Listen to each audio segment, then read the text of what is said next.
I knew that it was going to be very important to first and foremost choose a platform that I was going to be very committed to, but that I would be very real with doing. Because anytime you're doing pageantry, it's what you present out to the audience and out to the public, out to your community, but it has to come from a true space from within. I'm very passionate about social justice issues. So initially I was thinking, Black Lives Matter, this is something that I believe in. It's something that, it's a movement for us all.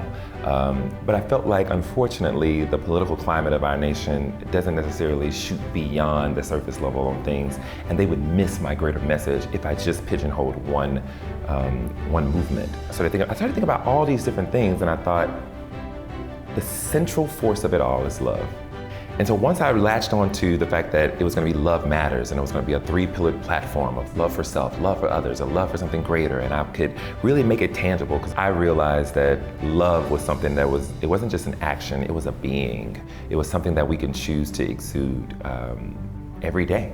And that's the acronym, LOVE, Living Optimistic Values Every Day.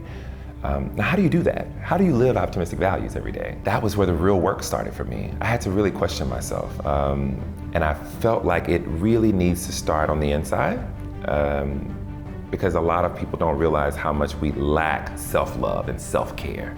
And that typically translates into how you work with people, how you deal with people, thus the love for others. And then the last piece of this thing was this love for something greater. I was very intentional about that word choice because I didn't want people to miss it in terms of, God. Like, for me, it is God.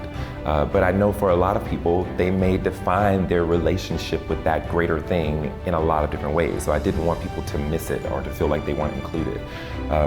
And that, once I really locked down the foundation of what my message was going to be, I knew that there were going to be two important pieces to this platform work. What I could give to the world and what the world could give to me. Because so often title holders choose these platforms and it's all about the awareness and education of what we can give out to the world, but they don't realize that it's really a social experiment. It's really what you're getting back in return that's informing your choices, it's informing your pillars, it's informing how you've layered this entire platform to be. And so it was creative. Love matters, but again, you have to be very firm and solid in your choices when you're in this kind of role, because you're going to get it from all sides of people who agree and those who disagree. But again, how do you respond with love? Well, I thought the perfect way to do that was with Lundy Love. I felt like I can humanize myself by showing the world that I don't have it all together. I have things that I'm constantly working on every week, and I have things that I haven't figured out, And that created interaction. That created a different kind of engagement, because now people were seeing these 1-minute clips every Monday. It was meant to be inspiring. It was meant to give love to the world, but it was also meant to show, hey, this is something that I still haven't figured out. This is something I'm still working on, And then we just realized that what better way to culminate Love Matters than with a Love Matters Week.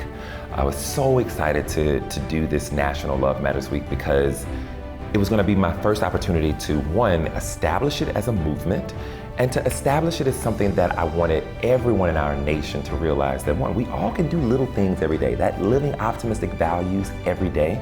Before you know it, people are buzzing and they're talking about it, and they're posting pictures and videos and quotes, and it just was a landfill of love. And I believe that that's the real way to affect change. It's not so much of, you can only give out so much, but when you are completely full, your overflow is what really reaches people.